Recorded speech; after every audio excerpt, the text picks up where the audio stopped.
Hello, everyone.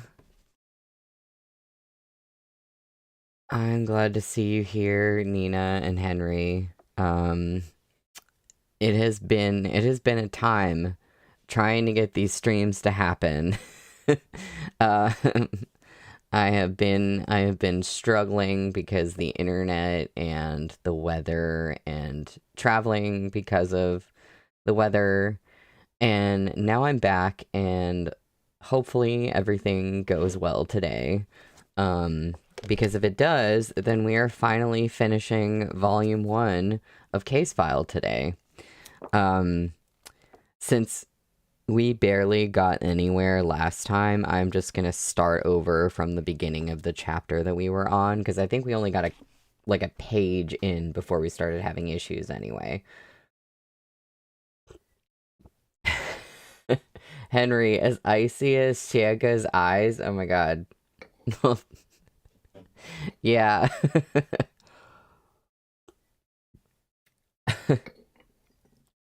Wait, do you mean the weather? Or do you you weirdly like him? Hmm. No, I get it. Totally get it. The the H in Henry will stand for you the more I talk. Yeah. Yeah, no, I totally get it too. Like I honestly I've heard people complain about both main characters in these books being really, really unlikable. And I get why people would come to that conclusion, but I don't feel that way at all. Like, yes, they're like terrible in a lot of ways, but as far as like reading characters in a book, I find them very likable. And I'm just having a lot of fun with them. Hi, Sakine. Oh, no worries. You caught yourself looking at costume glasses to cosplay him. That's when you know you're getting into the story. You're like thinking of cosplay ideas. Um, so just so everyone knows, I'm finishing the book in this stream today, and then I'm streaming again tomorrow at my regular time, 3 to 5. Um, and that's gonna be starting book 2. And then on Saturday, so I can catch up with everything, I'm streaming again. That'll be the same time as a regular stream, 3 to 5 this Saturday. Apparently it's supposed to snow here again on Saturday, but it's not supposed to be like a really bad ice storm. So I am just hoping that my internet survives that and we still get to stream on Saturday, because I'm trying to catch up.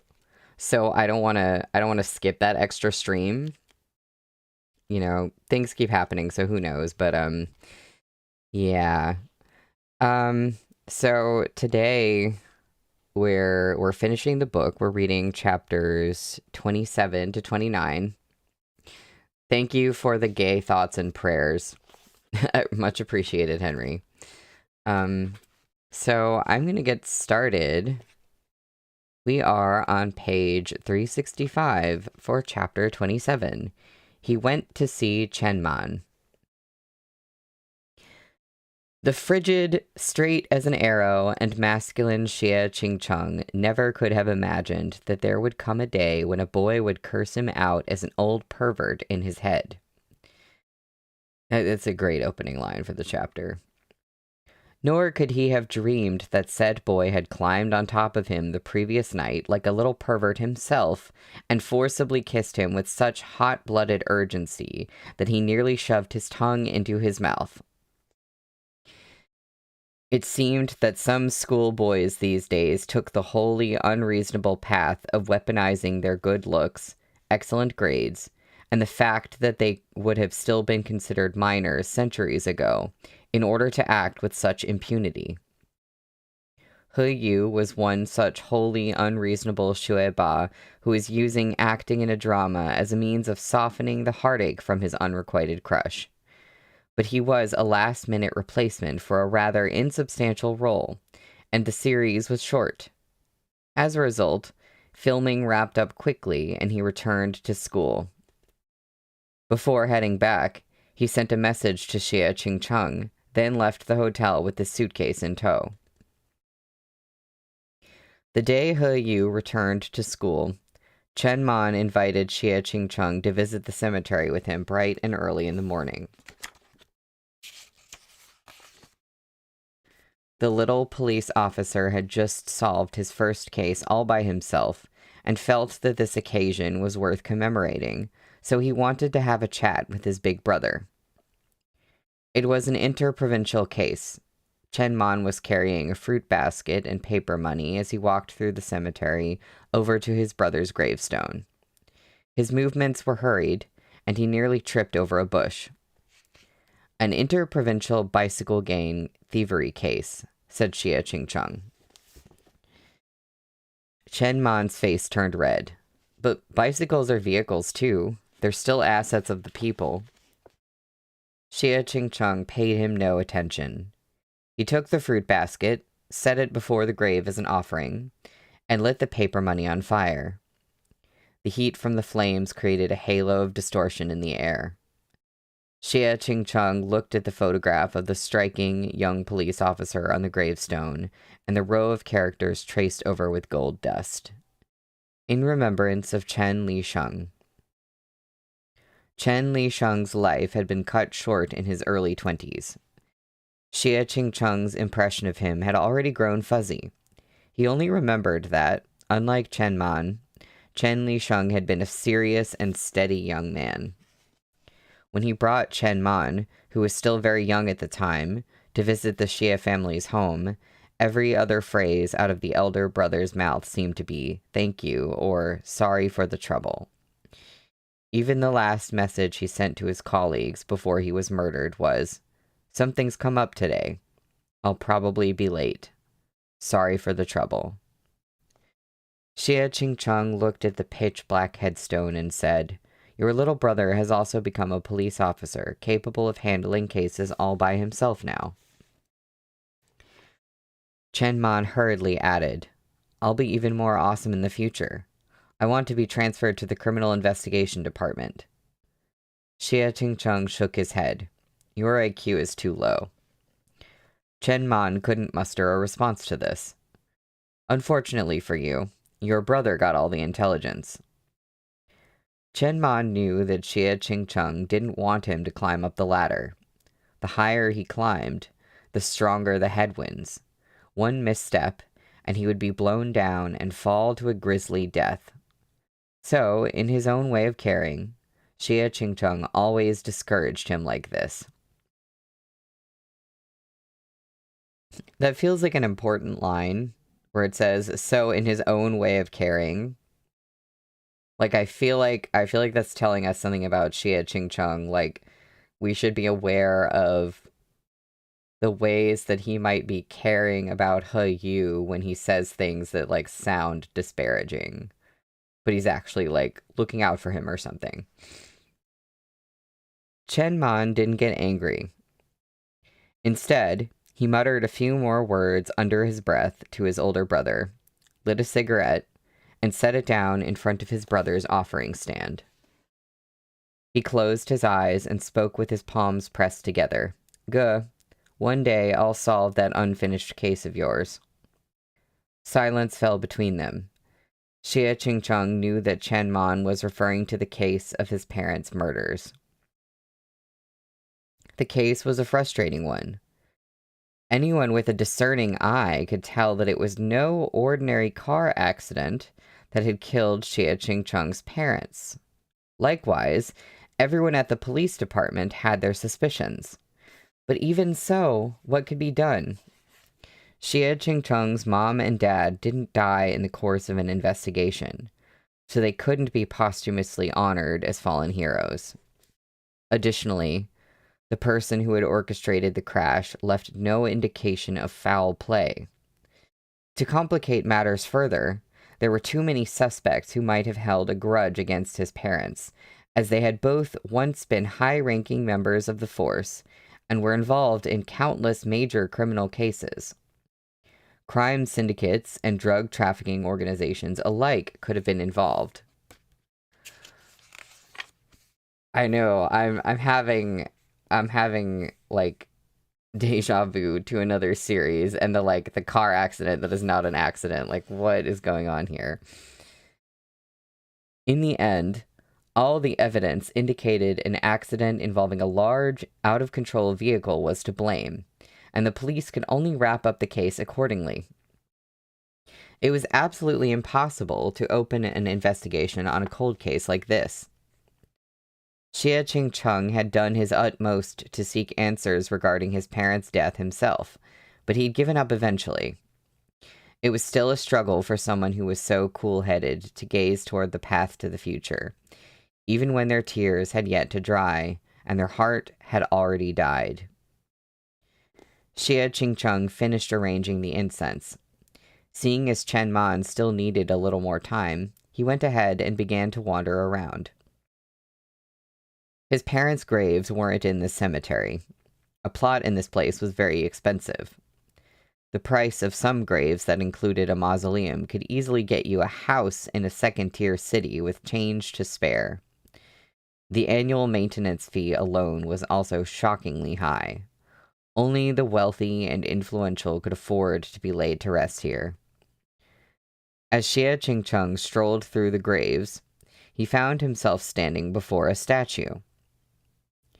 Tomb effigies were a type of funereal practice modeled after the European style, in which a life-size figure of the deceased was typically carved out of marble and placed over the tombstone. This particular statue standing in the quiet cemetery was one of a doctor wearing a white coat. He had thick-rimmed glasses and sat on a chair looking at the book in his hands. Beneath the statue was the inscription, Qin Xian, 1957 to 2017. In the end, the only thing he couldn't cure was human nature. Xie Qingcheng knew Qin Xian. The two of them used to be colleagues. Qin Xian was a famous alumnus of Huzhou Medical School and an awe-inspiring figure in the field of neurosurgery. He graduated several decades ago, went to the United States to pursue additional training, and returned upon the completion of his studies. He was once a professor at his alma mater, where he led a research team. Half a lifetime of efforts culminated in him accomplishing more than most could in an entire lifetime. There was no doubt that he'd already attained success and recognition, and absolutely could have enjoyed a leisurely life sitting with a warm cup of tea below the glow of a lamp in his later years. But Mr. Qin chose to remain on the front lines. It was impossible for a surgeon to give up the scalpel for the pen. So, when Professor Qin retired from Yanzhou at age 60, he returned to his hometown and rejoined the workforce at Huzhou First People's Hospital. It was there that he and Xie Qingcheng became colleagues. However, one evening 4 years ago, when 60-year-old Qin Xian was in his office packing his bag and preparing to go home to celebrate his wife's birthday, a young man with scraggly facial hair holding a fruit basket and a silk banner suddenly appeared in the doorway. The man said he was the family member of a patient, and that he'd come all the way to the hospital just to thank Director Qin personally for the gift of life he'd bestowed upon his mother. Qin Xian had many such patients.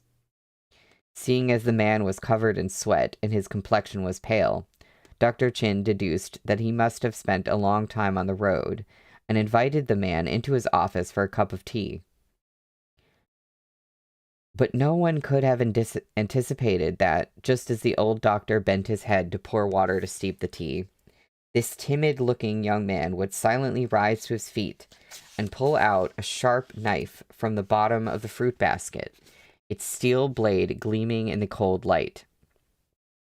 In the time it took Qin Suyan to finish preparing the tea and turn back with a smile, the man's expression had completely changed. His eyes bulged out hideously, and with a loud yell, he committed a brutal murder. This was the Yi Beihai medical murder case that shocked the nation 4 years ago.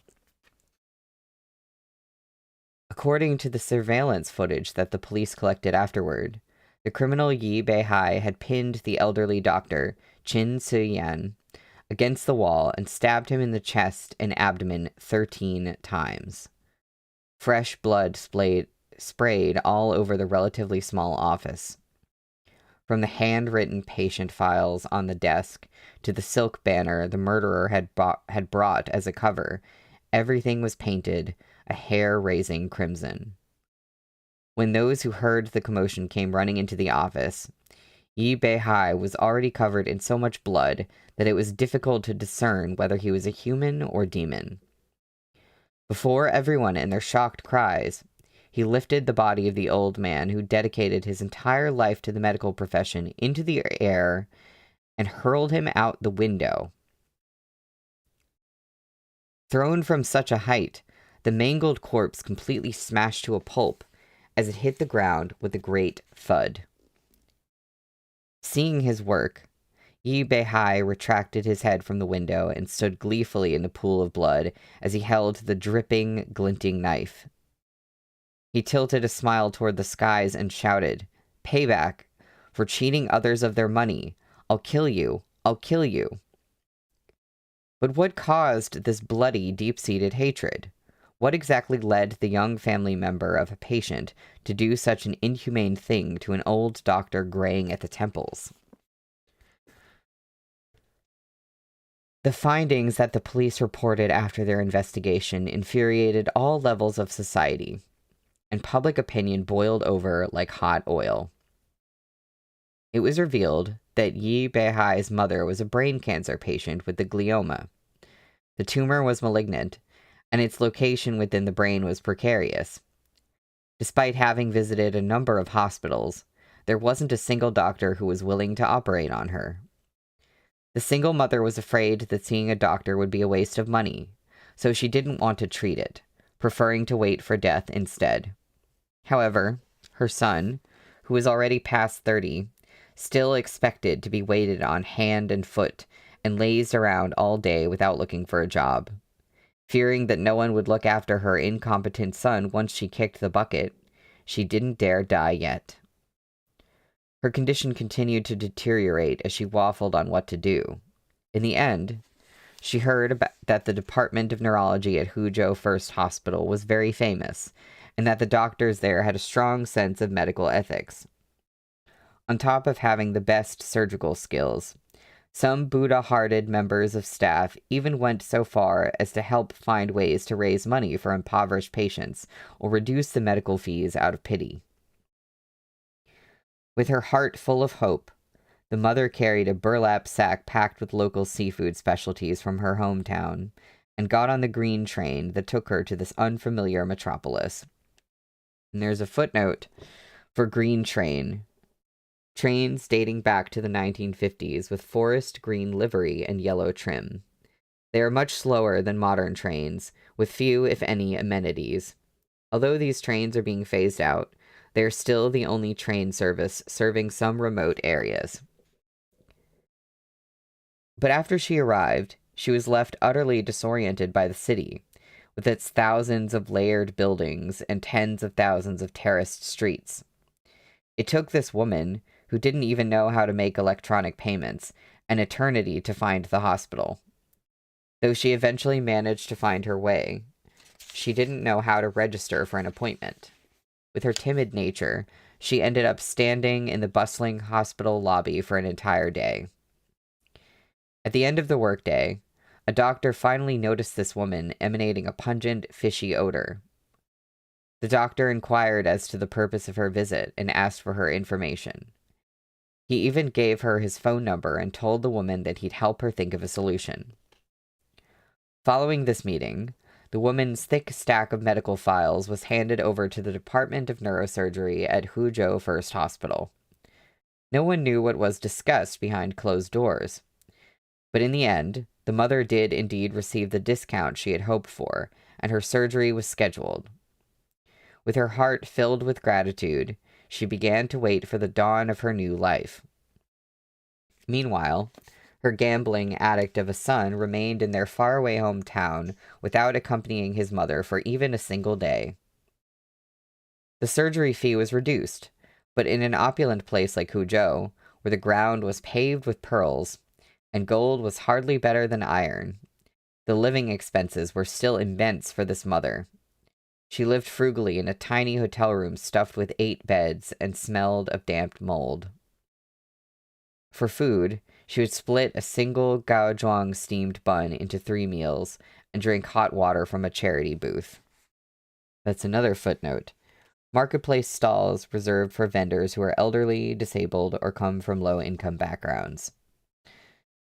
At the end of the month, the woman's battered old cell phone rang. The caller was her son, and the contents of the call were wholly predictable. He wanted money. I'm in Huzhou for treatment, and have to spend money on a lot of different things. I really don't have anything left over this month. What?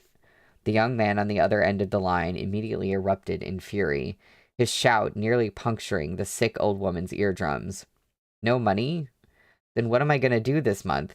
Who's going to take care of me? I don't care. You have to come up with something. I don't even have any fucking food to eat. The woman stooped down and clutched the scratched-up cell phone between her hands.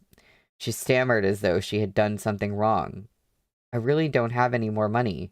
When I first got here, I didn't know my way around and had to spend money on some bus rides. But now that I remember the way, I can walk. My medical fees have also been reduced. I'll save up some more so that next month I'll definitely have money. Don't worry. Who told you to get treated in Huzhou? The man continued shouting furiously. I already told you. That place is only good for scamming rich idiots with too much money on their hands. What are you doing joining in on the action? Isn't there more than enough for you to see in our country? In our county? You eat and drink to your heart's content all day long. What serious illness could you possibly have? What a waste of money. As the woman listened, large teardrops rolled down from the spidering creases at the corners of her eyes and fell onto the greasy concrete floor of the tiny hotel. Meanwhile, her son raged on. Why are you so eager to pay those doctors, huh? Don't you know that they're only after your money? Every day, they make a fortune off people's lives, hoping that dumbasses like you will fall ill so that you'll line up to give them money. How else would they be able to keep their hospitals open? And now that you've gone and let them rob you blind, you can't even take care of your own child. He spat contemptuously. I agree, Henry. Ma'am, please abandon your son. After cursing her out, Yi Beihai slammed down the phone, unwilling to continue wasting words on the woman.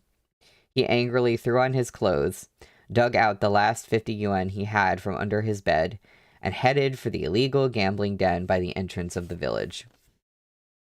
For a moment, in her overwhelming grief, the woman no longer wanted to seek treatment. Ultimately, it was the doctors at the hospital who consoled her and reached out to Yi Beihai. In the end, Yi Beihai impatiently agreed that so long as they didn't try to take his money, she could get surgery if she wanted to. He didn't want to waste time and energy rushing over to Huzhou either, so he verified the operational risks over the phone and left behind a voice recording stating that, when the time came, his mother could just sign the medical consent forms herself. The process went somewhat against standards, but in spite of objections from within the hospital itself, and out of respect for Qin Xiyan's prestige, the entire procedure was nevertheless carried out as planned. Hospitalization, rehabilitation, pre-operative briefing. Everything was methodically arranged and systematically executed. The day of the operation finally arrived, and the doctors once again reviewed the risks of the surgical procedure with that solitary woman, informing her that the location of the tumor was extremely dangerous. If she did not go through with the procedure, she would likely only be able to live for another 3 months, but the operation also came with grave risk. In the event that the surgery failed, she could die on the operating table. Then, I'd like to make another phone call, if that's okay, the woman lying on the hospital bed asked somewhat timidly. The cell phone was passed over, and the woman dialed a number with shaking hands, hoping to speak a few more words with her son before she stepped into the gate between life and death. But after waiting through the endless trill of the ringing on the other end, the only response she received was the same ice-cold, automated voice of the pre-recorded answering machine she'd heard the day before. Yi Beihai was a gambling addict. He lost all sense of reason the moment he placed his first bet. There was no way he would find the time to answer calls from his elderly mother. In the end, the woman slowly set down the phone, her eyes wet. Sniffling, she smiled. "Thank you, doctor. What is it?" The woman hesitated slightly, visibly conflicted as though too ashamed to ask. The young doctor responsible for conducting the preoperative procedures said gently, "Auntie, you can say whatever you want. It'll be all right." The woman's voice trembled slightly as she asked, "Will it hurt?" "The surgery. Will it hurt?" The woman asked, feeling her face grow warm as a light flush of shame struggled to surface from beneath the waxy yellow pallor of her skin. "Oh." Realization dawned on the young doctor, and he soothed her with a smile. "It won't hurt, Auntie. We'll be using anesthesia. It's a medicine that will make you fall asleep for a short while. It won't hurt at all. When you wake up, it'll all be over." Hearing the young doctor's gentle assurance, something akin to yearning spilled into the woman's eyes. So, it won't hurt at all. As she was being wheeled into the operating room, she looked up at the pristine white ceiling of the hospital corridor, and at the doctors and nurses around her, scrubbed up and ready to do their best. In her mind, she was still thinking of those final words she had heard as her shrunken lips curved into a faint, slightly humble smile. The surgeon in charge of the operation was Qin Xian. Qin Xian was getting on in years, and he had already performed 3 major surgical procedures that day, so he was not in his best condition. However, he was the only one who could be trusted to perform such a difficult operation. The minutes and seconds ticked by as sweat gradually soaked through the elderly doctor's protective green scrubs. Forceps. Gauze. "Hand me 2 more pieces of gauze." Calm and steady. His muscles were tense, and his eyes did not blink once during the most crucial moments. The first to realize that something was off was the assistant surgeon. When he took the surgical tray from Qin Xian, he noticed that the doctor's body was swaying slightly. Doctors are doctors, but sometimes doctors are patients as well. The moment the assistant surgeon glanced nervously at Qin Xian also realized that he couldn't continue any further.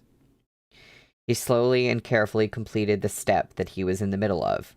Then, in a composed voice that wouldn't alarm the others, he said, "My vision is blurred, and I'm experiencing some dizziness." As he spoke, he backed up a few steps. He was about to say something else when his world went black and he collapsed. This was the first time such a thing had happened to Qin Xian. He had high cholesterol and suffered from severe internal jugular vein thrombosis. Due to his condition, he often experienced nausea and headaches, but it had never become so severe as to induce dizziness or fainting. Although such accidents rarely happened in a hospital, it wasn't unheard of.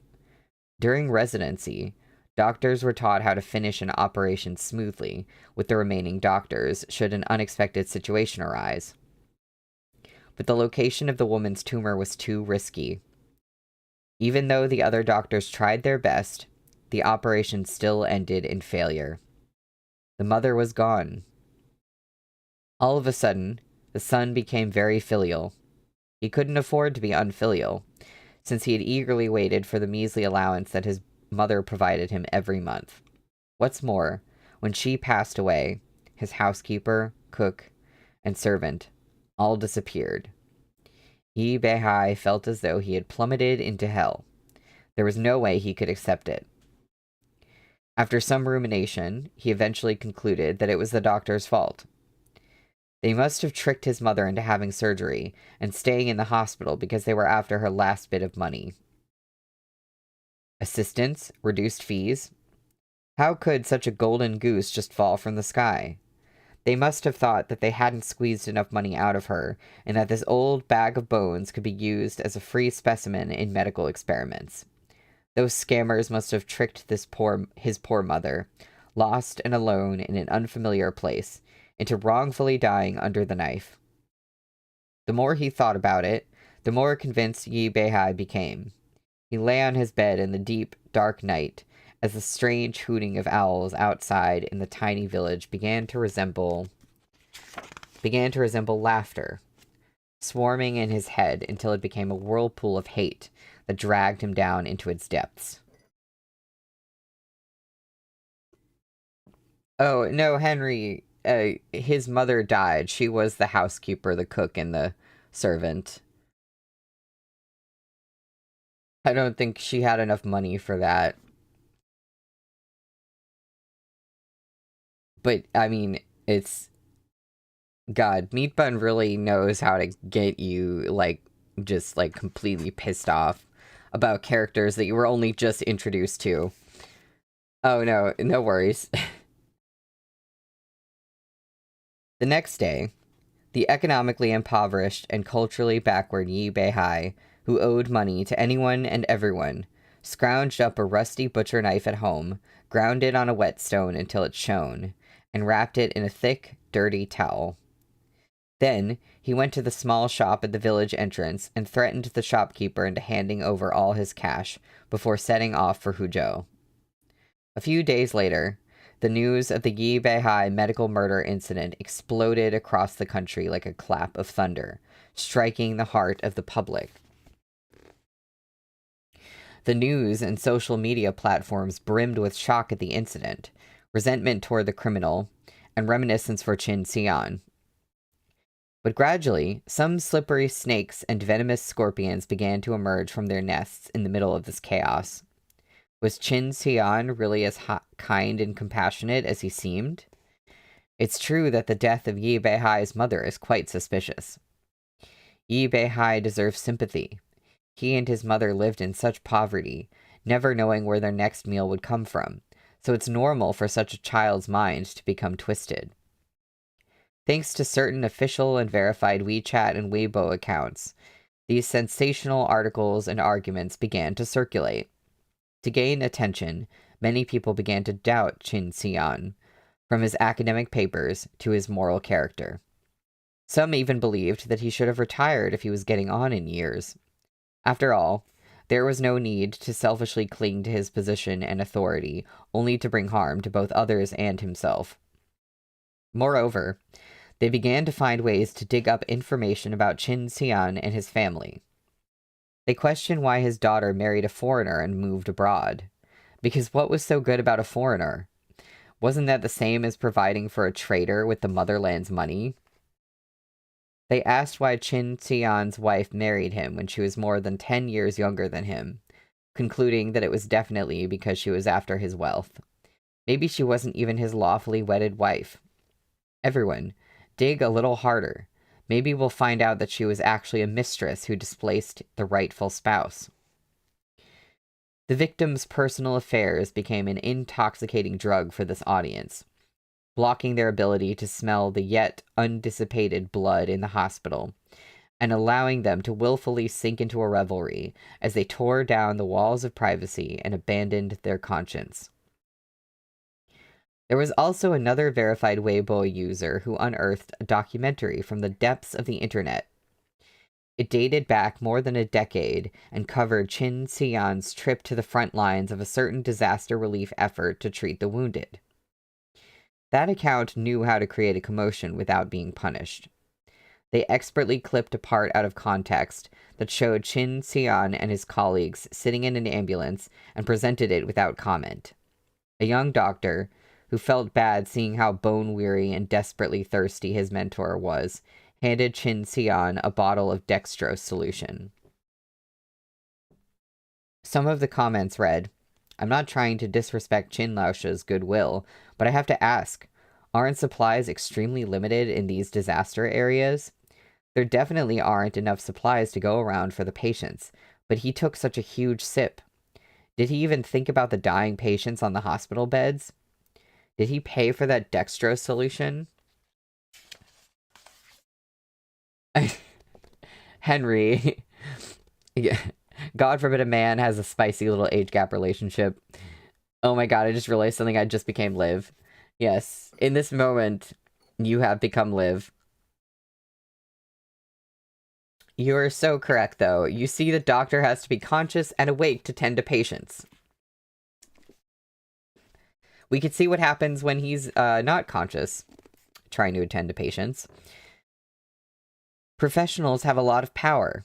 Look, he can waive an operation fee at will, so there's no way he'd pay for the dextrose solution. I know someone on staff at Huzhou First Hospital.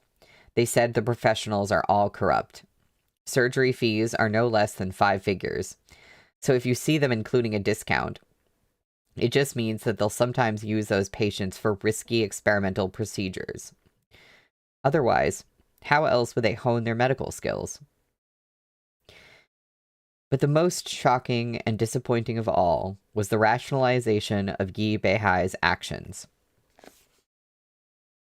When the results of the investigation were publicly announced, it was revealed that Yi Beihai was a patient with transient psychotic disorder.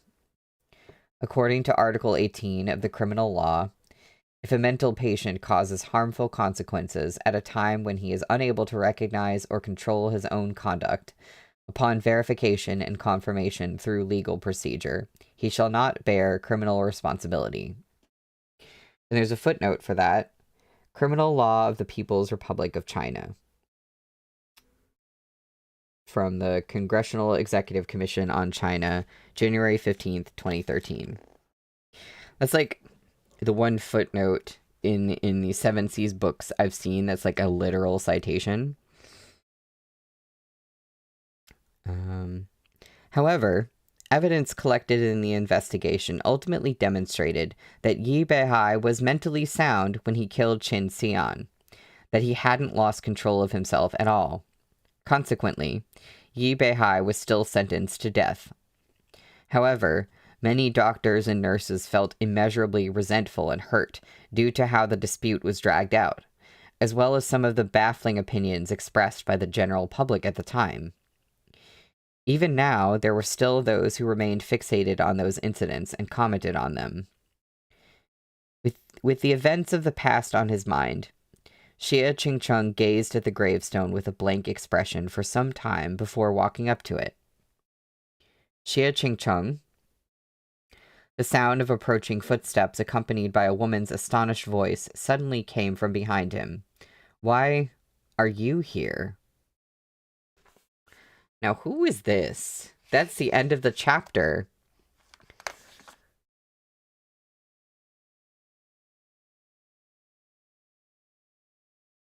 Okay.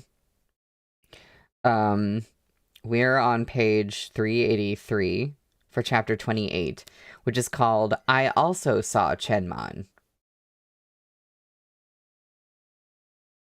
Xie Qingcheng turned around. What a coincidence.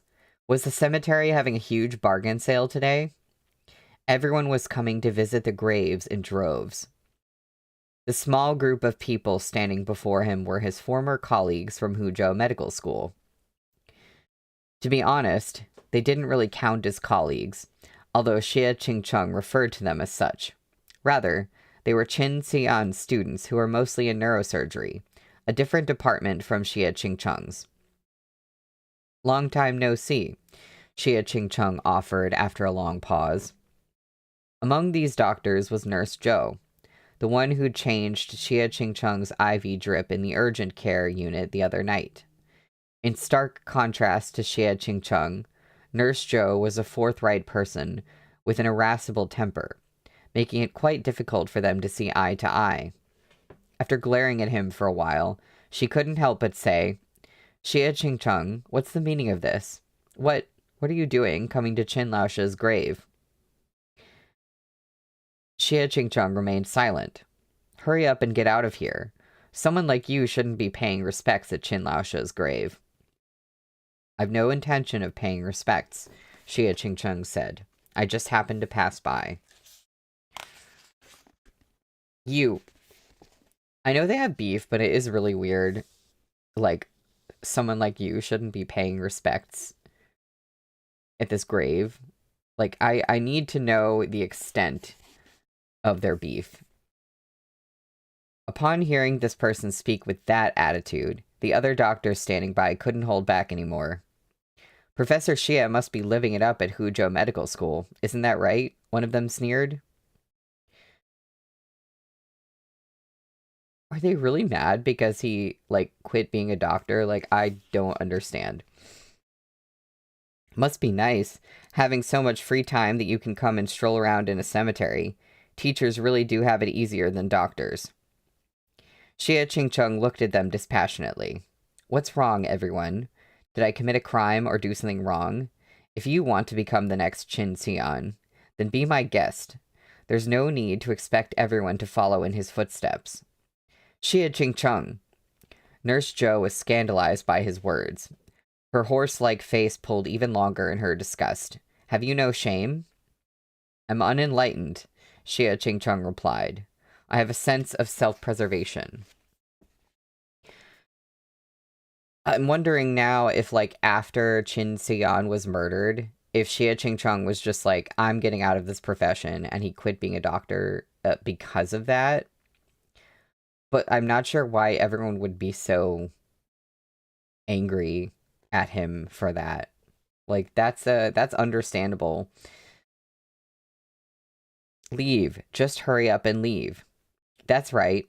And don't let us see you here again." The young doctors couldn't control their emotions and were on the verge of strangling Xie Qingcheng to death right there in the cemetery. The clamor grew so loud that one of the cemetery's gray-clad groundskeepers came over, hastily stopping the fight. "What are you doing? Remember to be solemn and respectful, and keep the volume down." As he scolded them, he pointed to a sign in the distance. Then he sternly added, "Acting like this will disturb those at rest. If you have any grudges or debts, go settle them outside. Once you're out of the cemetery, you can make as much noise as you want, so stop shouting while you're in here." Nurse Joe rolled her eyes so hard that they nearly popped out of her head. Who'd willingly meet with this guy once they're out of the cemetery? Just the sight of his face makes me feel like I'm choking on anger. "I also find the sight of fools like yourselves rather inauspicious," Xie Qingcheng retorted coolly. "Xie Qingcheng, you—" "Xie Ge," Chen Man called out as he rushed over. He had heard the ruckus while paying respects to his brother and came to help. "What's going on?" As he was in full police regalia, the people around them naturally quieted down. Nurse Joe immediately narrowed her eyes in recognition. It was that young cop again, the one who stayed by Xie Qingcheng's side all through the night that time. "What's wrong?" Chen Man asked. "It's nothing." Xie Qingcheng's peach blossom eyes swept over each doctor's face in succession. Then he turned to Chen Man and said, "Let's go." "Oh." Chen Man guessed that some conflict must have arisen between them, but Xie Qingcheng might not want to waste time talking about it, so he said, "Xie Ge, be careful. It just rained and the ground is quite slippery." As the two of them made to leave, Nurse Joe seriously couldn't bear her disgust anymore. At the thought of what had happened at Huzhou First Hospital before, and seeing Xie Qingcheng's prim and proper figure right now, a wave of violent loathing surged up in her chest. She didn't know what she was thinking either, but seeing how close Chen Man and Xie Qingcheng were, she spat at him and said, "Xie Qingcheng, I spoke up for you back when there were rumors going around the hospital that you were a homosexual. But now I see that Professor Xie is capable of enticing even cops into his bed. Wait, this is news to me. Like, are we talking about just when he was at the hospital and she observed him? Or are we talking about when he was working at the hospital? Like, when he was a doctor, there were rumors of him being gay? With a little police officer keeping you warm at night and at your beck and call during the day, serving and protecting you, you sure seem safe now. You'll never need to worry about getting... What the fuck are you saying? This time, it was Chen Man who was enraged. He didn't even wait for Nurse Joe to finish before he was raring up for a fight. Xie Qingcheng grabbed him. Don't bother. But the way she was insulting you... Let's go, Chen Man. You're still in uniform.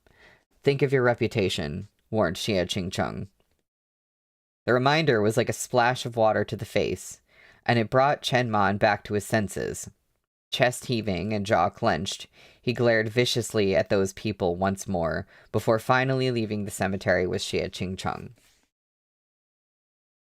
Although the offending doctors were out of sight, Chen Man was still incandescently furious, and kept swearing under his breath in the car on the drive back. How could they insult you like that? Xie Ge, there was nothing wrong with your decision to begin with. What right do they have to emotionally blackmail you like that? What right do they have to talk to you like that? But Xie Qingcheng was rather composed, as though he hadn't heard what they said at all, as if nothing had happened and they hadn't met anyone whatsoever. Ge, why aren't you angry at all? Chen Man exclaimed. Why should I be angry? They talked about you like that. They are the last students of Qin Xian, and as for Nurse Joe, she was personally hired by Qin Xian. It's perfectly normal for them to take issue with me. They even said that you and I, that we are gay. Chen Man didn't know how to respond. I'm not gay, but people can say whatever they like. It doesn't affect me. As Xie Qingcheng spoke, he picked up and unlocked the phone that he hadn't looked at all morning. As they had been in the cemetery, his phone was on silent mode, so it was only now that he noticed that He Yu had sent him a text. I returned to school today. When will our arrangement begin? Xie Qingcheng frowned slightly. He suddenly recalled the passionate kiss that had transpired in the chaos of the hotel room, and couldn't help but feel slightly ill at ease. After all, the rumors at Huzhou Medical School that he was gay had all begun thanks to this brat, He Yu. Oh, now we're learning about this. It's because of He Yu. He Yu had come to the hospital to look for him one day. The kid was too damn tall. Despite being just a junior high schooler, he'd already shot up to nearly 180 centimeters. He hadn't been wearing his school uniform, so he completely fooled the young, not yet married Nurse Joe. She assumed that he was a 20-something young man and ran over to ask for his number. But who knew what that goddamn degenerate He Yu was thinking? Perhaps he was trying not to hurt Nurse Joe's feelings, or perhaps he hoped to avoid awkwardness. But he actually smiled at her request and told her, but I'm Dr. Xia's boyfriend. I'm waiting for him to get off work. Just the thought of it ticked off Xie Qingcheng, so he sighed and locked his phone again, not in the mood to reply to He Yu. Yeah, that was something that He Yu did. That was something he decided was a good idea. I'm going to nap for a while, he told Chen Man. I have class in the afternoon. Chen Man was still grumbling, but when he heard Xie Qingcheng's unexpected words, he shut up. Oh, then sleep, Ge. I'll wake you up when we get there. Xie Qingcheng said his farewell and fell asleep. Light splintered between the tree branches and spilled through the window, streaming over Xie Qingcheng's well-defined face and the elegant line of his slender neck, illuminating his pale skin before burying itself beneath his neatly tailored shirt. That was a description. Everything about this man exuded a sense of composure, reserve, and strength. For some reason, when Chen Man thought of the vulgarities Nurse Joe had spewed at them back at the cemetery, and her accusation that Xie Qingcheng had seduced a cop into his bed, his heart skipped a beat. A subtle feeling rose alongside his fury. His gaze swept over Xie Qingcheng's brows, eyes, and nose bridge, and eventually landed on the man's ice-cold lips. When Xie Qingcheng was awake, the words that came out of those lips were rarely cordial. Even his tone was always very stiff. But now that his eyes were closed in sleep, those lips seemed very soft. Chen Man watched him, mesmerized by the sight before him, his warm breath becoming just the slightest bit hotter than usual.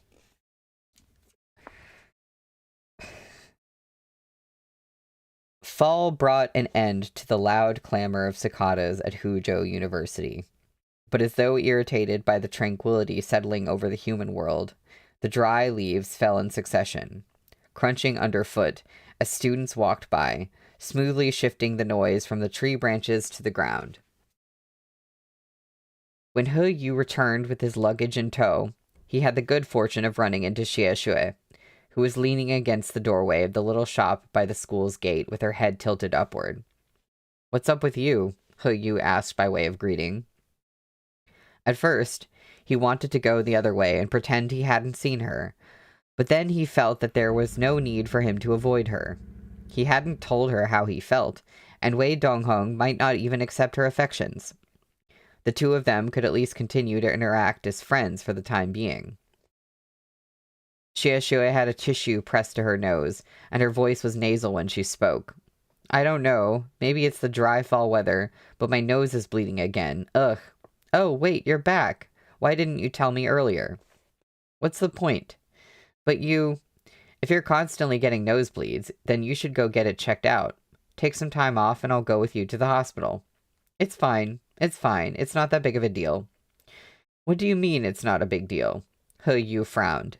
"When I got sick in the past, you always promised to go with me to the hospital. Can't you take this as my returning the favor?" Xie Shui blanked for a moment. Maybe the nosebleed sapped her of her IQ. "It's been so long, I don't even remember what I said back then anymore." He Yu sighed, then took out a pack of tissues and gave it to her. "I'm used to it. I don't know how you managed to get into university and become a teacher with that memory of yours." He watched as Xie Shui covered her nose with a clean piece of tissue. "Have you told your brother about your nosebleeds?" "My brother's busy. I don't want to bother him." At this moment, Xie Shui spied someone walking over from a distance. That person waved to her, and Xie Shui's face suddenly flushed bright red. Before He Yu noticed just what had flustered Xie Shui all of a sudden, she reached out and pushed him slightly with her free hand. Didn't you just get back? Hurry up and go unpack. Don't worry. If I get another nosebleed, I'll go to the infirmary to get it looked at, and if it's really a problem, I'll go to the hospital. I have a faculty meeting soon, so I'll be going now." "All right, go on then," He Yu said. So, Xie Shui left. He Yu found her behavior a little strange, but he didn't think much of it as he dragged his suitcase toward his dorm. He had no intention of telling Xie Shui about his feelings now. After the recent events, especially when he had lost control and forcibly kissed Xie Qingcheng in the hotel, he realized that although he hadn't completely abandoned all sense of reason, he was indeed still a patient with a potentially dangerous condition. He couldn't be certain whether he would always be able to maintain his present state of rationality in the future. What if he went even crazier? Perhaps Xie Qingcheng was right. He should first get a hold of himself and strive to reach a stable condition that Xie Qingcheng would approve of. At that point, it wouldn't be too late for him to tell Xie Shui how he felt. In any case, he had already waited for so many years, so it wouldn't hurt to bide his time a bit longer.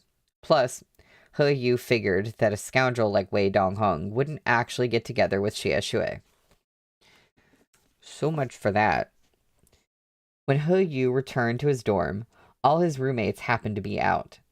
He spent some time unpacking his things, and when he sat down to rest, he saw that there was an unread message on his phone. It was from Xie Qingcheng.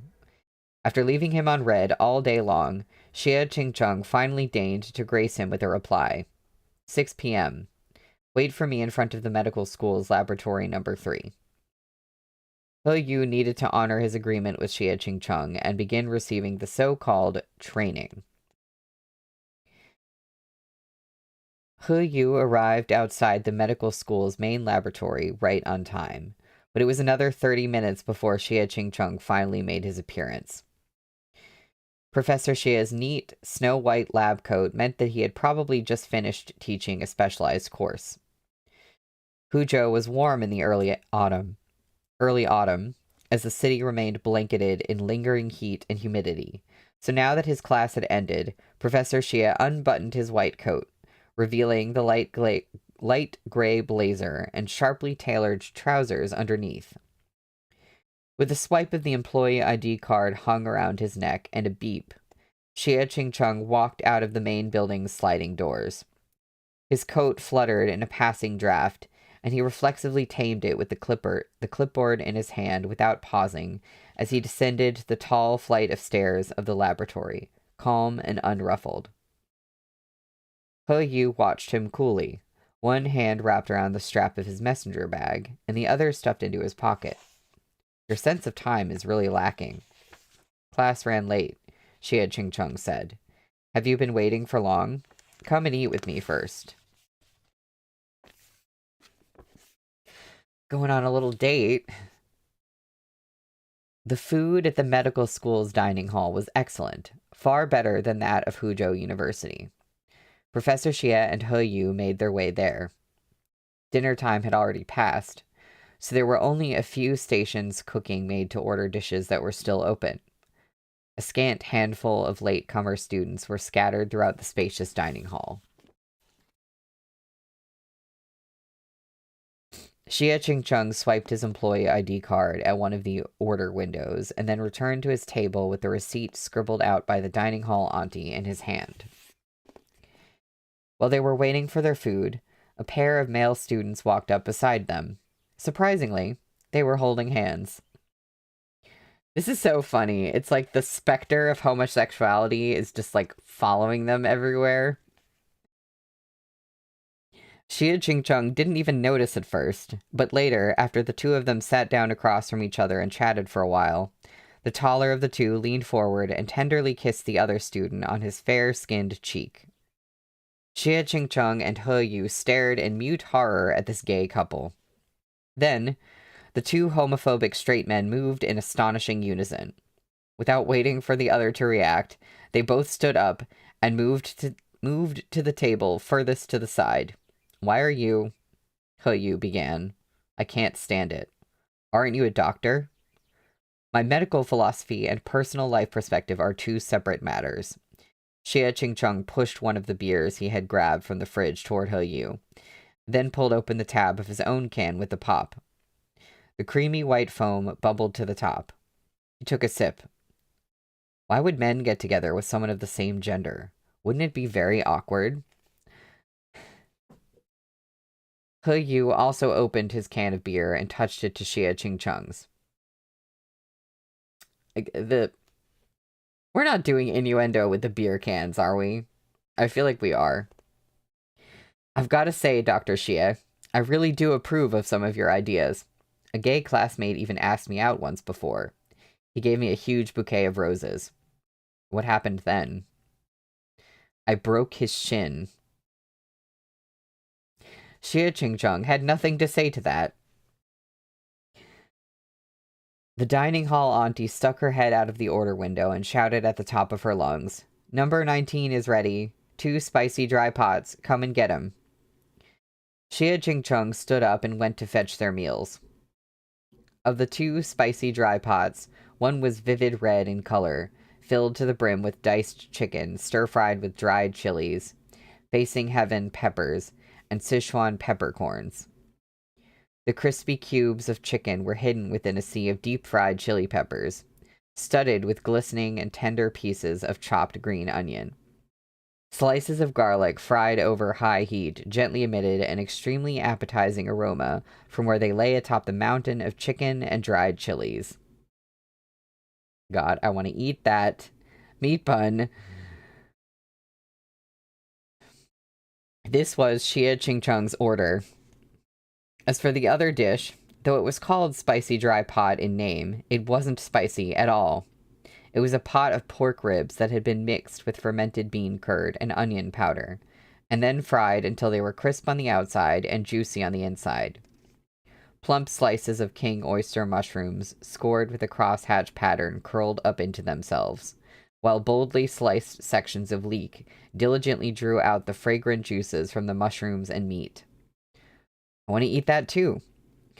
Although the light in the dining hall wasn't all that bright, this hot, aromatic, and hearty dish had a mouth-wateringly soft shine to it, not to mention the smell of garlic and fermented bean curd that seemed to rush through one's nostrils straight into the belly.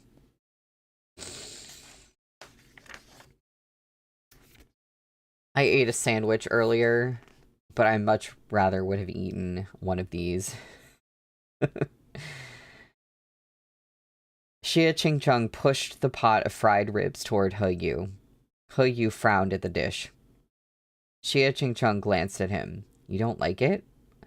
I don't really like fried food, He Yu said. Plus, I'm allergic to fermented bean curd. He smiled. Are you using this opportunity to get back at me for feeding you mango? A close acquaintance of mine, not much older than you, gets this every time he comes here. I thought all you young boys liked this kind of dish. Don't eat it if you're allergic. Go order something else. Which acquaintance? Do I know him? He Yu asked nonchalantly. You don't know him. He's the one who was at the hospital last time, but you didn't meet him. Just as Xia Qingcheng finished speaking and was about to hand He Yu his employee ID, his phone suddenly began to ring. He glanced at the screen and set down his chopsticks. Speak of the devil. Let me get this. Hello? Xie, I'm near your school right now. Chen Man's voice came from the phone. It wasn't very clear, but He Yu could vaguely make out some of his words. Are you done with class? Xia Qingcheng looked over at He Yu. I'm with a patient. I have to talk with him a bit tonight. Why did you come? Chen Man paused for a few seconds. I just got off work and happened to pass by. You accidentally left your notebook in the car this morning, so I wanted to give it back to you. I won't bother you if you're busy, though. He Yu was rather interested in checking out this devil. Anyone who managed to have a stable relationship with Xia Qingcheng was a curiosity. So after a moment of consideration, he said, It's fine. Seeing as he's already here, let's have dinner with him. I can't eat this anyway. And didn't you say that he likes it? You don't mind? Not at all. So Xia Qingcheng invited Chen Man to join them. I feel like I don't feel like this is gonna go well for some reason. He Yu went back to the window and ordered a pot of lightly seasoned seafood congee and a few more cans of beer. Just as he finished ordering, Chen Man rushed into the dining hall carrying a paper bag with Xia Qingcheng's notebook inside. Holding 3 beers in one hand and tucking his other hand into his pocket, He Yu casually walked back to their table. His gaze was fixed straight ahead, and his messenger bag was slung over his shoulder. They met in front of Xia Qingcheng's dining table and looked each other over. Both young men were eye-catching.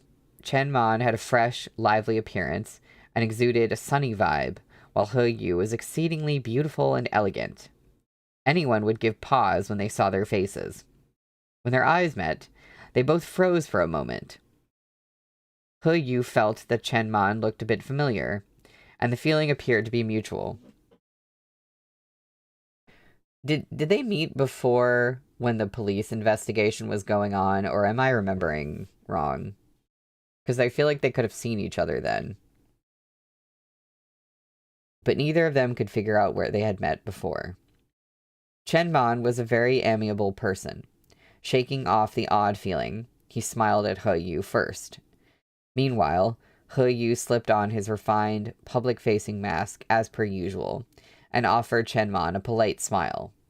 To make a somewhat inappropriate comparison, if you gender-swapped him and placed him in an ancient setting, young Master He would be like the young lady of some wealthy estate, someone who wouldn't lose her sense of decorum so easily in front of an intriguing stranger. Okay.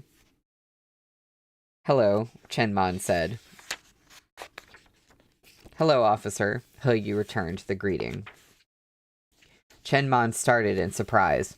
You know me? Professor Xie has mentioned you before, He Yu responded. Also, I saw Xie Qingcheng wearing your uniform jacket in the hospital. Oh yeah, that. Xie Qingcheng looked at the two of them standing there. When he said, also, I saw Xie Qingcheng wearing your uniform jacket in the hospital, that was in his head. He did not say that out loud. Xie Qingcheng looked at the two of them standing there like a noble consort meeting a low-ranked concubine in some harem drama and furrowed his brow. Why are you two just standing there? Come sit. As a police officer, Concubine Chen had the modest nature of a public servant. He smiled as he said, Comrade, please sit. Accustomed to being in business settings with his parents since childhood, noble consort He followed the courtesies of capitalism, so he returned the smile. After you, sir. Suddenly being addressed as sir threw off the civil police officer. He scratched his head and cautiously sat down.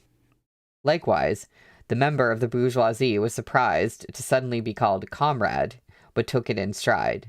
Smile still intact, he also sat down. Neither of them bothered with detailed introductions. Social interaction in the present day was just like that. People often didn't give their full names when they met friends of friends. There was no need to. This was a barrier established by common convention, as both parties understood that they were only sharing a meal together and wouldn't interact on a deeper level. But this didn't prevent the two young men from making friendly conversation at all. After all, they were similar in age and had a lot of shared interests. Did they? Plus, He Yu's desire to scope out the weirdos that made up Xie Qingcheng's acquaintances kept the conversation flowing from gaming to sports stars, and sports stars to championships, all without sharing each other's names.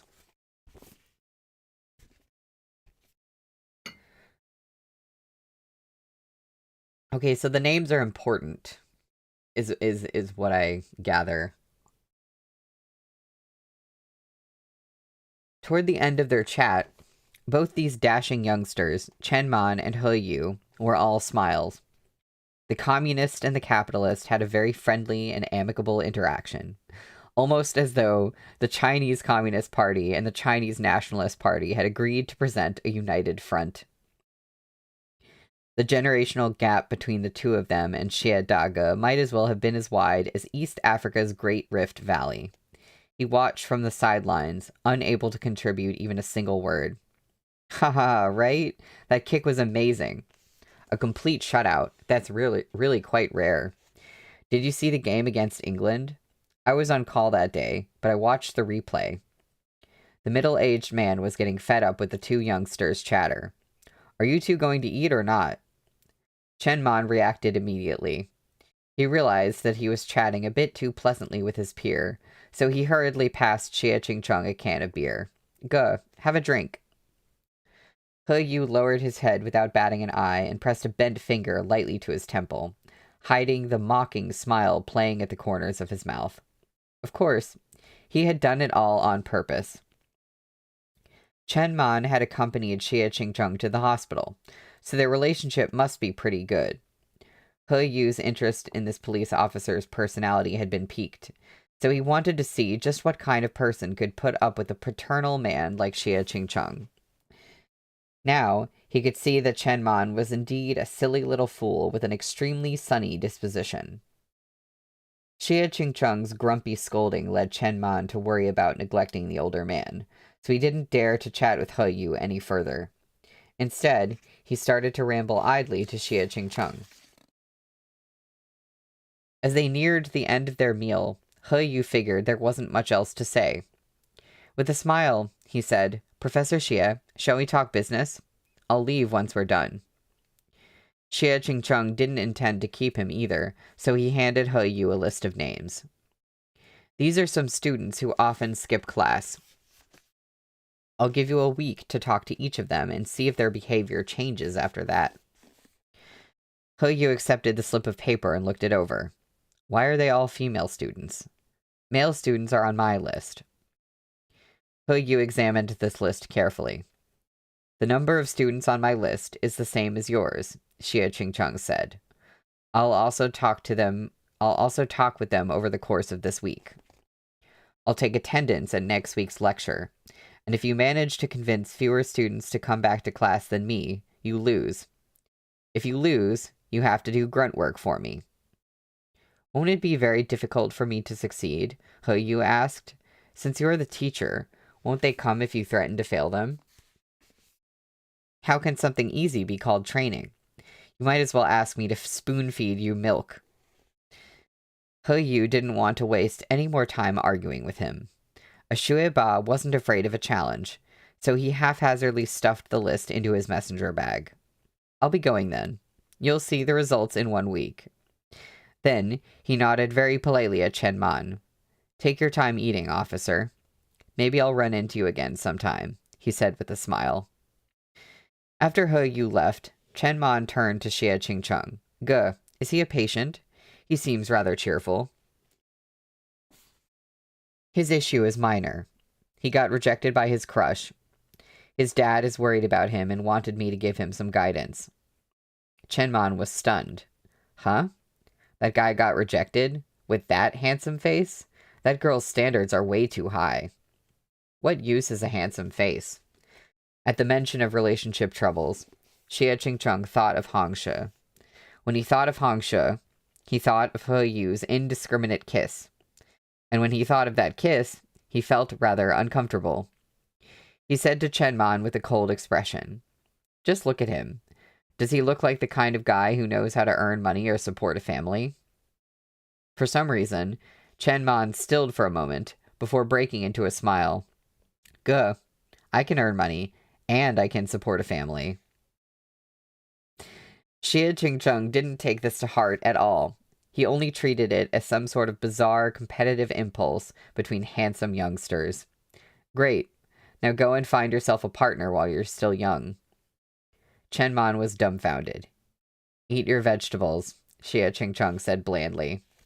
"Okay." That's the end of the chapter. We only have 1 chapter left, and it's time for me to take a break. When we come back, we will be on page 401 for chapter 29, which is called "He Broke the Rules." Intriguing title. So I will see y'all in about 10 minutes.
Hello, I am back. Back to finish this book. We are on the very last chapter of Volume 1.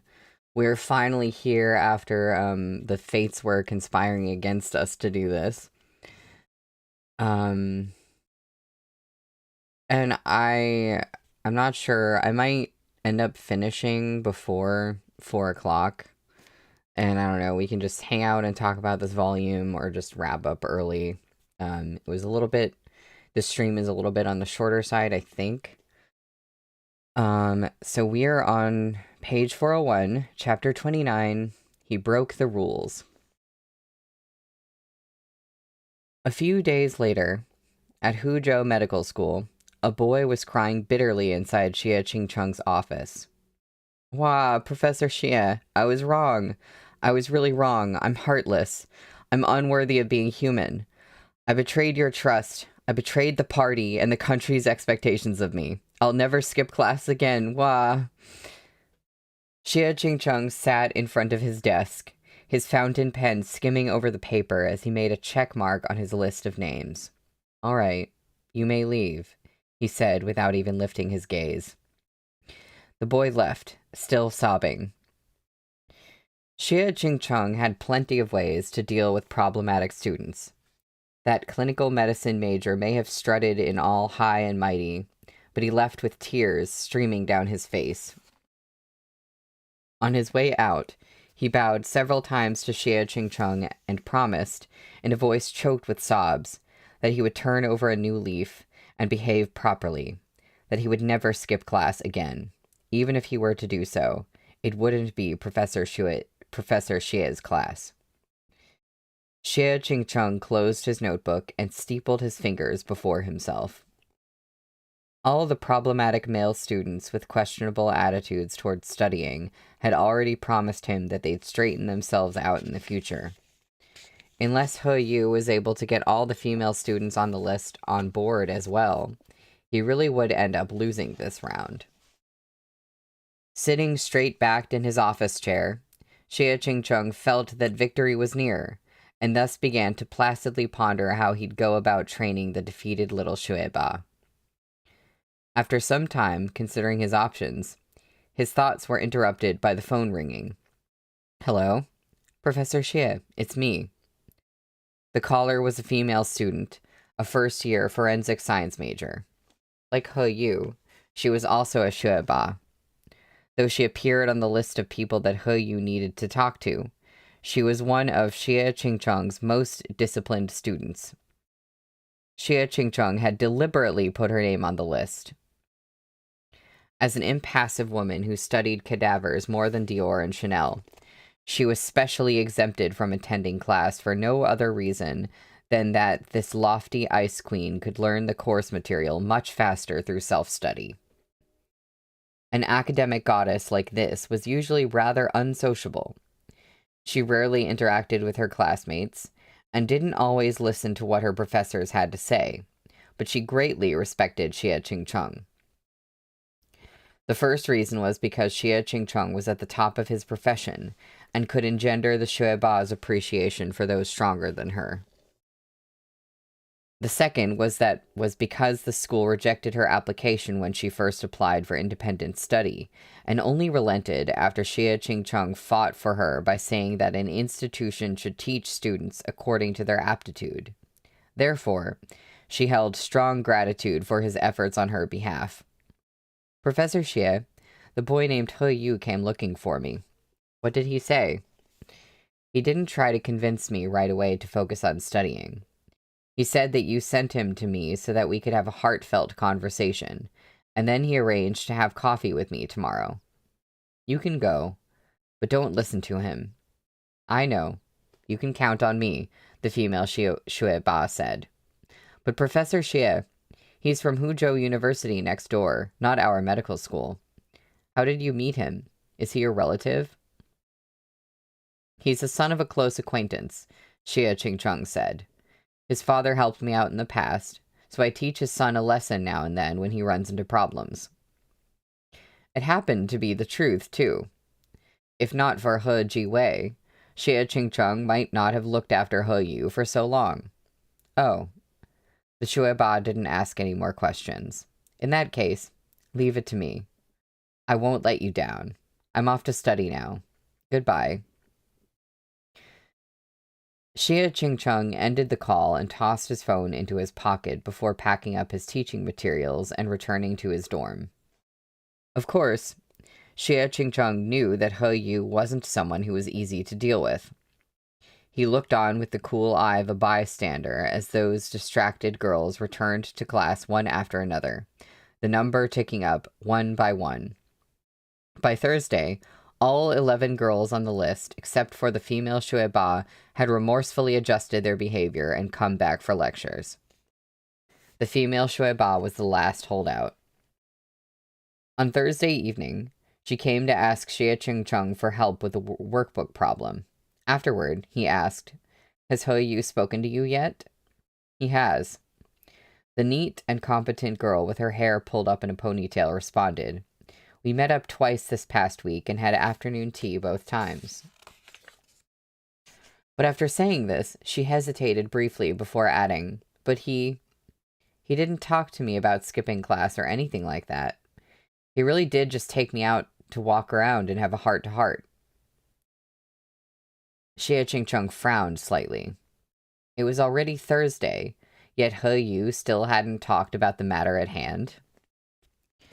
There were 3 more days before the week was over. What exactly was He Yu planning?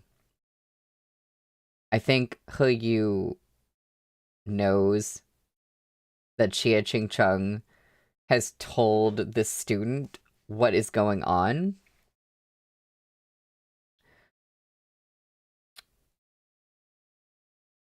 While he was lost in thought, the girl Shui Ba coughed quietly. Professor Xie?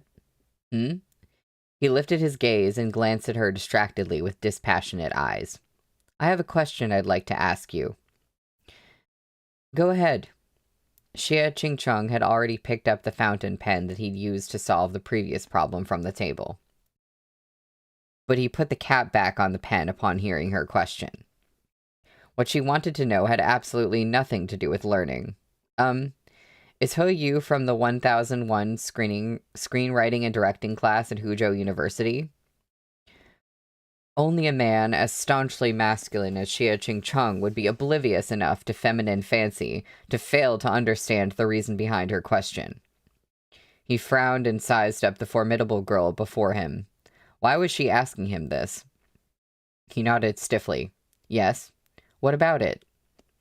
Nothing much, she answered firmly. She spread out her notebook and diverted her teacher's attention with her studies. Professor Xie, these are the questions related to your field that I've collected over the course of this week. Please help me answer them. Sunday came in the blink of an eye. The female Shui Ba sent him a message. Professor Xie, are you free tonight? I've spent all day thinking and come to a realization about something. Can I discuss it with you? Thus, Xie Qingcheng arrived at the door of his office at the agreed-upon time of 6:30 p.m. His office was at the very end of a winding hallway in Teaching Building 5. As he made his way down the long corridor, he completely failed to recognize the female student standing next to the handrail near his office. Upon arriving at the door to his office, he began to dig for his keys to open the door without acknowledging the girl's presence. Even when she opened her mouth and called out, Professor Xie, his first reaction wasn't to glance at this young lady, but rather to look around in an attempt to find that student with her straight, unstyled hair who was always in t-shirts and jeans that he'd arranged to meet. Professor Xie, I'm over here. Xie Jingcheng turned around and froze. After a moment, he subconsciously took a step backward, hitting his head on the aluminum security door of his office with a loud bang. Gasping sharply in pain, he touched a hand to his head and narrowed his eyes. "Professor, are you okay?" "I'm fine." His hitting his head was indeed fine, but the appearance of the girl before him posed a much bigger problem. The female Shueba looked nothing like her usual self. I can speak. She had let her hair down from its customary ponytail and had a stylist blow it out. Her face was carefully made up, and she wore a gauzy, pure white dress. Her slim legs looked as if they'd been carved from jade, forming pinned straight lines that ended in a pair of black satin heels. Those high heels had silver buckles and straps that looped around her delicate ankles, setting off the nude pink of her toenails. Xie Qingcheng had to confirm it several times before he finally concluded beyond any doubt that this wasn't an imposter, but the genuine article. His headache suddenly intensified as he began to feel a faint sense of foreboding. The female Shueba wasted no time in bluntly revealing her reason for requesting their meeting. "Professor Xie, I came here to tell you that I went out with He Yu again. This time, he talked to me about returning to class, but he also told me about the agreement between you two." Xie Qingcheng was speechless. "Professor Xie, I respect you a lot, but I don't think it's good to take advantage of someone when they're in a difficult position. It's not something a teacher should do." Xie Qingcheng's hand, which was about to grab the key and open the door, came to a stop. "What did He Yu say to you?" "He told me everything. He said his declaration of love ended in failure, so you wanted him to train more and gave him some extremely difficult challenges." Xie Qingcheng lifted his hand to run his slender fingers through his bangs. His neat coif ended up tousled and messy. Several dark strands tumbled back down over his eyes. He stared at her through his disheveled hair with his coldly incisive peach blossom eyes. Then, with a click of his tongue, he looked away and said, "It's not as simple as you think." After a pause, he continued, "Forget it. You may leave." But she didn't leave. She stared at him intensely with the tenacity of a true Shueba. "Laoshe, you have to put yourself in He Yu's shoes and stop making things difficult for him at this time. Also, I really think that you're the one in the wrong here. I hope you can apologize to He Yu in the future when the opportunity arises." In the ensuing silence, a thought occurred to Xie Qingcheng. He Yu used his blood toxin on her, didn't he? Oh. Xie Qingcheng's expression cooled. Beneath his messy fringe, his eyes were piercingly sharp. "I asked you to leave. Do you understand me?" "I do. But before I leave, I wanted to be honest with you, Professor. I've already told He Yu about our private agreement." Xie Qingcheng was at a loss for words. "I had no choice. He was sincere to me, and I didn't want to lie to him either. The fact that you put me down on his list so that you'd win, I really couldn't keep it a secret for you any longer." This little traitor didn't even forget to give Xie Qingcheng a courteous bow at the end of her speech. "Please forgive me." As the last syllable fell from her lips, the young girl turned around and strode gracefully away in her heels. There was even a little sashaying spring in her step that Xie Qingcheng had never seen in all the time he'd known her. Xie Qingcheng felt a raging headache beginning to build, but he didn't want to argue with the female student. So, he merely gritted his teeth and growled in a low voice, "He Yu." A shadow moved. The sound of footsteps came from somewhere nearby. And then, he appeared. "Professor Xie, you were looking for me." Xie Qingcheng suddenly raised his head, his hair becoming even messier as his gaze zeroed in on the direction of that voice. A tall boy stood with his hands in his pockets and a backpack slung over one shoulder. His expression was calm and indifferent, and beneath the smooth expanse of his exposed forehead, a pair of disdainful almond eyes looked out from under lowered lashes, and a mouth curved in a nearly imperceptible smile. He Yu had been hiding behind a large Gothic pillar at the end of the corridor this whole time. Neither Xie Qingcheng nor the female Shueba knew that he had been watching. When the girl had been vigorously fighting injustice on his behalf, when Xie Qingcheng had been scolded so thoroughly by the student that he couldn't get a word in edgewise, He Yu had actually been leaning there with his hands casually thrust into his pockets, listening from behind that damned Gothic pillar that was large enough to require 3 people to encircle it. Was he even fucking human? With an ashen face and a glare that could kill, Xie Qingcheng said, "You." "Oh, you can't blame me." He Yu raised his hand and made a shushing motion. His slightly narrowed eyes took on a roguish quality, undetectable to anyone but Xie Qingcheng. He gave Xie Qingcheng a once-over, then laughed coldly. "You got someone to help plot against me first, teaming up to make sure I couldn't win. If I used similar methods against you, no one could accuse me of being petty, right?" Xie Qingcheng didn't bother dignifying his words with a response. He had already lost. Anything he said would just result in him losing more face. And so, Xie Qingcheng clenched his teeth and held his tongue. After a long silence, he finally asked, "How did you trick her? Just look at her in that getup. Is that how a student is supposed to look? A halter-top mini dress?" "What's wrong with it?" He Yu circled closer, closing the gap between himself and Xie Qingcheng with one hand in his pocket and the other wrapped around the strap of his messenger bag. At this proximity, the only difference was that the way that He Yu lowered his lashes to look down at Xie Qingcheng became even more evident. "Then tell me, how should a student look?"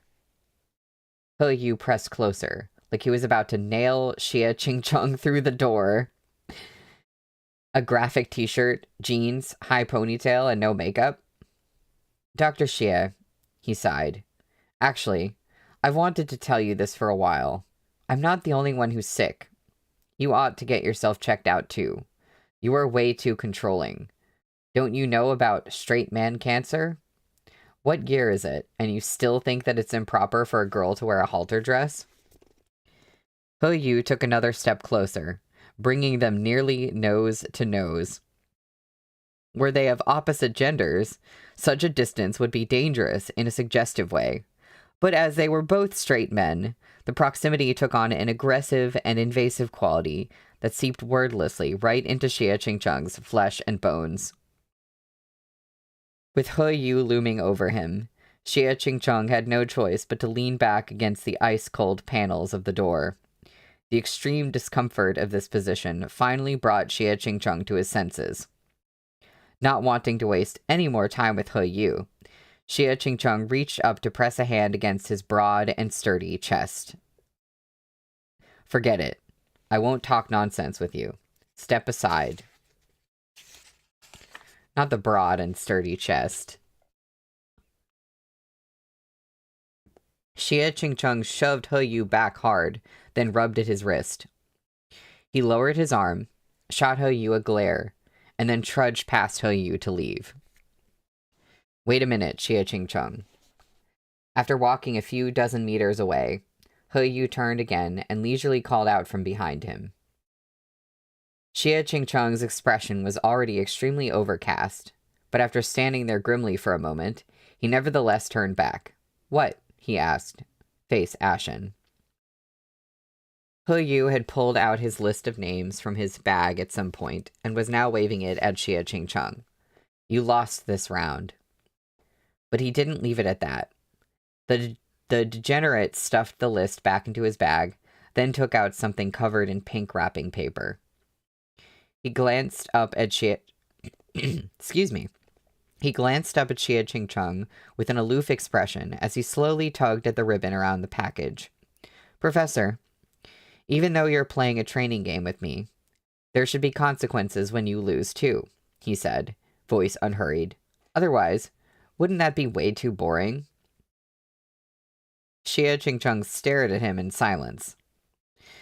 Tell me, as a professor, a member of the older generation, and my former personal physician, how should I punish you for breaking the rules like this?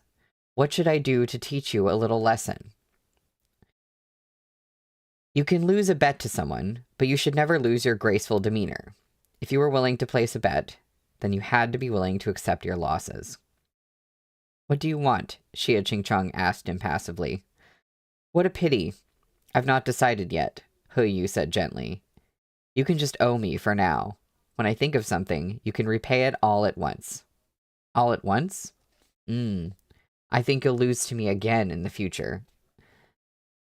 Xie Qingcheng was finding it a challenge to control his temper. Hu Yu, don't get ahead of yourself. I wouldn't dare. Hu Yu smiled. Despite his words, he very much dared to look Xie Qingcheng over with open provocation in his eyes. But you do well not to cheat again in the future, Professor Xie. You're not very good at it, and it's so easy for me to find out when you're up to something. His tone was still courteous and polite. But as he spoke, he had already torn open the pink wrapping paper to reveal a piece of chocolate, albeit a misshapen one. It didn't look like it was bought off the shelves, but rather clumsily made by some amateur. Didn't you ask me just now how I got through to her? Actually, it wasn't much. I just invited her out for afternoon tea twice, and then we went to a chocolate-making class today. She doesn't have many friends at school, you know. The other students all think she's weird and antisocial, but actually she's quite easy to get along with. It's just that no one really invites her along when they're going out for fun. As he spoke, he broke off a chunk of chocolate with a snap and took the small brown piece of cocoa butter between twin rows of pearly white teeth before walking past Xie Qingcheng, his messenger bag slung over his shoulder. As they brushed past each other, the schoolboy stared straight ahead, not even sparing Xie Qingcheng a glance as he sucked the chocolate into his mouth and chewed it slowly. So sweet. And with that, the Shuiba was on his way, leaving Xie Qingcheng with the sight of his gentlemanly figure lit by the setting sun. At that very moment, in a villa somewhere in Huzhou, under the slanting rays of twilight, a woman's high heels clicked across the bricks of the balcony. The hem of her red dress skimmed over a man's legs. Executive Duan. The woman sat down next to the man, cuddling up to him with a smile as she lit him a cigarette. Has everything in Liang Jicheng's home been destroyed? It's all been cleaned up. Duan Laoban smiled and accepted the proffered cigarette, taking a drag. The woman swept aside her cascade of long, wavy hair and leaned in for a kiss, but Duan Laoban turned his face away and sniffed at the side of her neck instead. How many people did you sleep with today? I can smell them on you. Isn't it all for you? The woman replied lazily. When can we go after Huzhou University? I'm tired of When can we go after Huzhou University? I'm tired of sleeping with the board of directors, the greasy old geezers. Those board members are old geezers. But Executive Huang isn't? You seem to like him quite a lot. The woman twirled her hair flirtatiously with her fingertips. Executive Huang's young at heart, so he's aging like a fine wine. But, she smiled, I like you more, Executive Duan. Duan Laoban lifted a finger and pressed it to her soft lips. If you keep misbehaving like this, I'll have to speak with your Executive Huang, he cautioned mildly. Take a guess. If he finds out, do you think he'll be mad? The woman stiffened slightly, then forced a smile. I'm just teasing you. Why are you so serious? Duan Laoban reached up and stroked her hair with a calm expression. Just do what you're supposed to do. After that fiasco with Cheng Kong Psychiatric Hospital, I can tell that a number of people are getting restless and impatient. Keep playing with those hamsters. Once our hackers receive the equipment they ordered from America, we'll be able to start showing those rodents who's boss. He lifted the woman's chin and examined her face. In a soft, slow voice, he said, "When the time comes, the technological aspects will depend on the hackers. But when it comes to cleaning up the hamster cages at Huzhou University, that will depend on you and her." The light from the lamps illuminated the woman's delicate and lovely face. The face of Huzhou University's instructor, Jiang Li Ping. Is that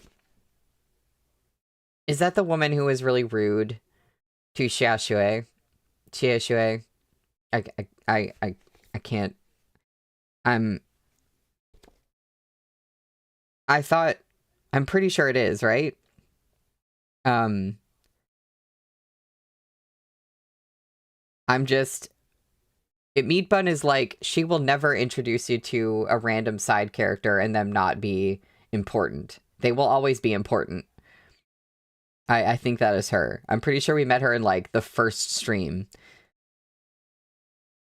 "You can be as vicious as you like." Duan Laoban stroked her cheek with his fingers. "I know you suffered many grievances these past few years. Once we're done, you won't have to be a mole among that horde of old hamsters any longer." That's the end of the volume.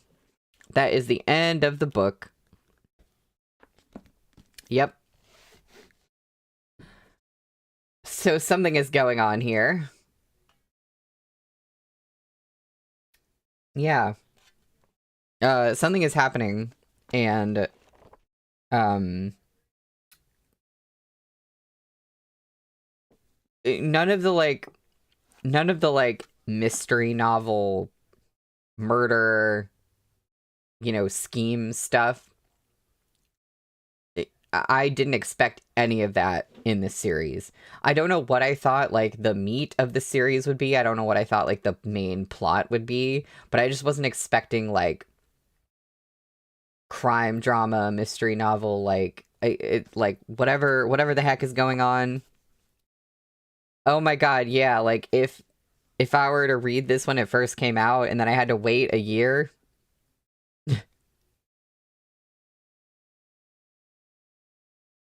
Can you imagine waiting like a year for the next one just to use meat? uh,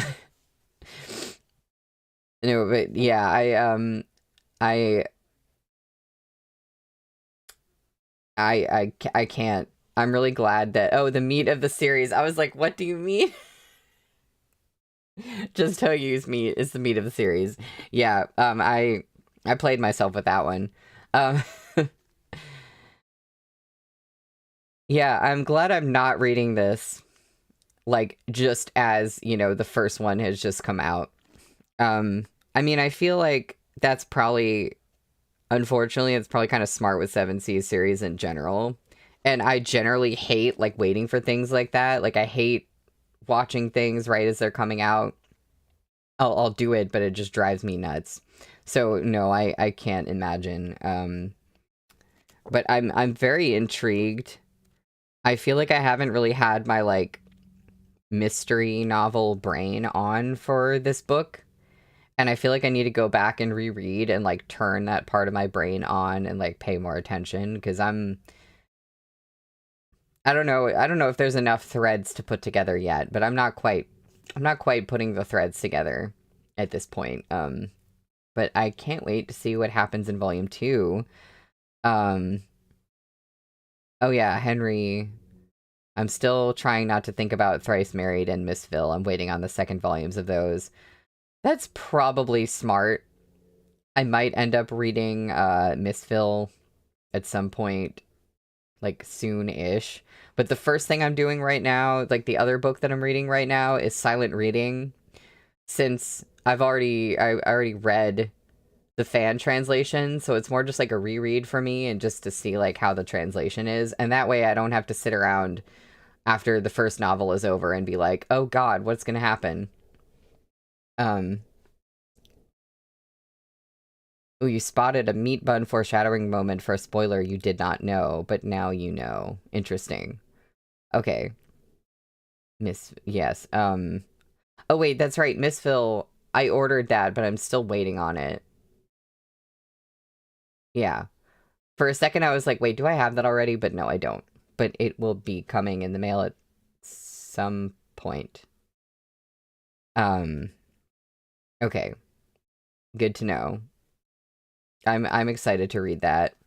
Um, but yeah, so my schedule, because my schedule is all out of whack, I was like, for a second, I forgot. We're literally starting volume 2 of the series tomorrow. So tomorrow, I will see y'all for the first stream of volume 2. I'm really glad we're getting right into it. I'm sure it's going to be a while.